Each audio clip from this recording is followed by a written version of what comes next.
I've always been a creature of routine. Weekdays were predictable: commute to work, grind through meetings, come home, maybe watch a movie or read. Weekends? Errands and Netflix. My life wasn't bad, just ordinary. But one random Tuesday shattered that monotony in ways I still can't fully believe. It started during my lunch break. I had just finished picking up a sandwich from my favorite deli and was walking back to my car when I saw a dog darting across the parking lot. It wasn't just any dog. This one was scrappy, matted fur, too thin, with a limp in its back leg. It wasn't wearing a collar, and its eyes had that desperate, searching look. I hesitated, sandwich in hand, as it approached. "Hey, buddy," I said softly, crouching down. The dog stopped a few feet away, watching me warily. Slowly, I tore off a piece of bread and held it out. After a few tense seconds, it crept closer and snatched the bread from my hand. Before I knew it, I was late for work, sitting cross-legged in the parking lot, feeding bits of my sandwich to this hungry stray. When I finally stood up, the dog followed me to my car. "You can't come with me," I told it, opening the door. But as soon as I did, the dog jumped right in, curling up on the passenger seat as if it belonged there. I called my boss and made up an excuse about feeling sick. There was no way I could just abandon this dog. My plan was to take it to a shelter after I figured out how to coax it back out of the car. But then I noticed something odd. Around the dog's neck, buried under its dirty fur, was a faint indentation, a mark where a collar must have been. This wasn't just a stray, it had belonged to someone. The nearest animal shelter told me they were full and wouldn't be able to take the dog for at least a week. That's when I decided to post a picture of the dog online, hoping someone might recognize it. Within an hour, a woman messaged me. She didn't know the dog, but she'd seen a similar one in a missing pet post from 3 towns over. I don't know what possessed me, but I decided to drive to the town that evening. I packed some water, snacks, and a blanket for the dog, who I'd started calling Scout, and set off. Scout seemed oddly comfortable in the car, resting its head on the passenger seat as if it had done this 100 times. The town, Cedar Hollow, was the kind of place you'd miss if you blinked while driving by. It had a single stoplight, a diner, and not much else. I found the address from the missing pet post and knocked on the door. An elderly man answered. His face lit up when he saw Scout, but then his expression turned somber. "That's not Daisy," he said. We ended up talking for over an hour. He explained that Daisy, his dog, had gone missing months ago. He'd posted flyers and online notices, but no one ever found her. Seeing Scout had given him hope, even if only for a moment. I apologized for bothering him and was about to leave when he said, "You know, there's a woman at the diner who might recognize that dog. She's got a knack for animals." The diner was nearly empty when I walked in. A waitress in her 40s greeted me, and when I explained the situation, her eyes narrowed. "I've seen that dog before," she said. "It used to belong to the Barkers. They lived out on the edge of town." She paused, glancing around as if someone might overhear. "They moved away a few months back. Left in a hurry." There were rumors. Curiosity got the better of me, and I decided to find the Barkers' old house. It was a dilapidated place on the outskirts of Cedar Hollow, with boarded-up windows and overgrown grass. I didn't expect much, but as I walked around the property, Scout started barking. At first, I thought it was just excited. But then I saw what it was barking at, a pile of old, moldy blankets in the backyard. Beneath them was a small, rusted box. Inside the box were papers, photographs, and a collar, Scout's collar, with its name engraved on the tag. One of the photos showed Scout as a puppy, sitting next to a little boy who couldn't have been older than 8. The boy was smiling, but something about his eyes looked sad. I took the box back to the diner, hoping the waitress might know more. When she saw the photo, her face went pale. "That's the Barker's boy," she said. "Timmy. Poor kid. What happened to him?" I asked. She hesitated before answering. "He passed away. Car accident." The family couldn't handle it. They left town not long after. Suddenly, it all made sense. Scout wasn't just a stray, it was a piece of a family shattered by tragedy.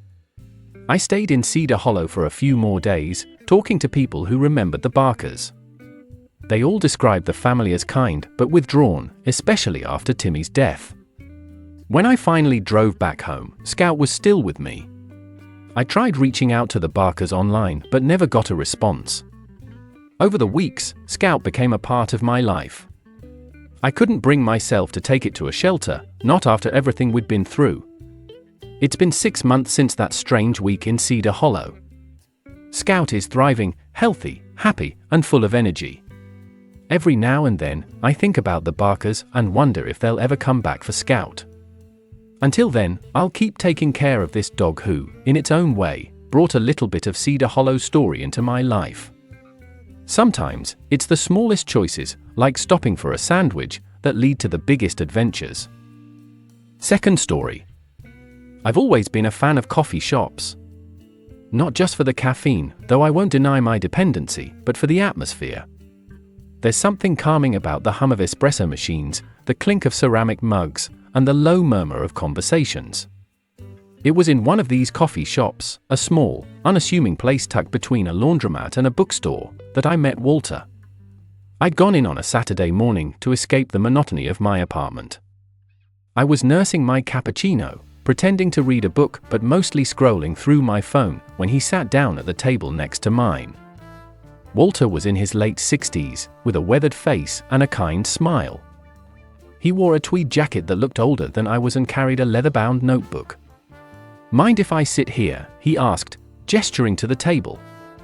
"Go ahead," I replied, not expecting much conversation. But Walter was a talker. It started with small talk.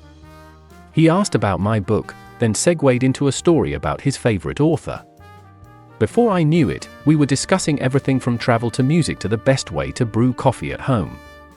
There was something magnetic about Walter. He had a way of making you feel like the most important person in the room, even if you'd just met. After about an hour, he glanced at his watch and sighed. "I'd better get going," he said, standing up. "But it was nice talking to you. Not enough people take the time to really listen these days." He left the coffee shop, leaving behind his notebook. I noticed it a few minutes later, sitting on the chair where he'd been. It was an old notebook, the leather cracked and worn, with a simple clasp holding it shut. At first, I debated turning it into the barista, but something made me hesitate. Instead, I opened it, intending only to find his name or some kind of contact information. What I found was unexpected. The notebook was filled with letters. Not to anyone specific, at least, not anyone named. Each entry began with "Dear friend" and ended with "Yours, Walter." The letters weren't dated, but they spanned years. They were raw and honest, detailing everything from Walter's struggles with loneliness to his reflections on life and love. One letter in particular caught my eye. "Dear friend, sometimes I sit in coffee shops, hoping to meet someone who reminds me of my best friend, Tom. He passed away years ago, but I still think about him every day. Tom had a way of seeing the world that I envy. I miss our road trips, our late-night talks, and the way he always knew when something was wrong. I wonder if I'll ever find another connection like that. Yours, Walter." I couldn't just leave it at that. Something about the letter struck a chord with me. Maybe it was the way he wrote about friendship, or maybe it was the fact that I'd just spent an hour talking to him and felt a connection myself. I decided to find Walter. The next day, I went back to the coffee shop and asked the barista if she knew him. She didn't, but she mentioned seeing him there a few times before. I spent the next week visiting the coffee shop daily, hoping he'd come back. Finally, on Thursday, he walked in. When I handed him the notebook, his face lit up. "You found it," he exclaimed. We ended up talking for hours that day. Walter told me more about his life, his career as a teacher, his love of writing, and, of course, his friendship with Tom. They'd been best friends since college, inseparable until Tom's sudden death in a car accident over 20 years ago. Walter admitted he'd never fully recovered. "I guess writing these letters is my way of keeping him alive," he said. By the end of our conversation, Walter had an idea. "Tom and I used to take these spontaneous road trips," he said. "Would you want to take one with me? Just for a day or two?" It was an odd request, especially from someone I'd only recently met, but something about it felt right. The following weekend, we packed up my car and set out for a small town Walter remembered visiting with Tom decades ago. The drive was filled with stories, laughter, and the kind of deep conversations you only have on long car rides. When we reached the town, Walter took me to an old diner where he and Tom used to eat. He even ordered the same meal, a cheeseburger and a chocolate milkshake.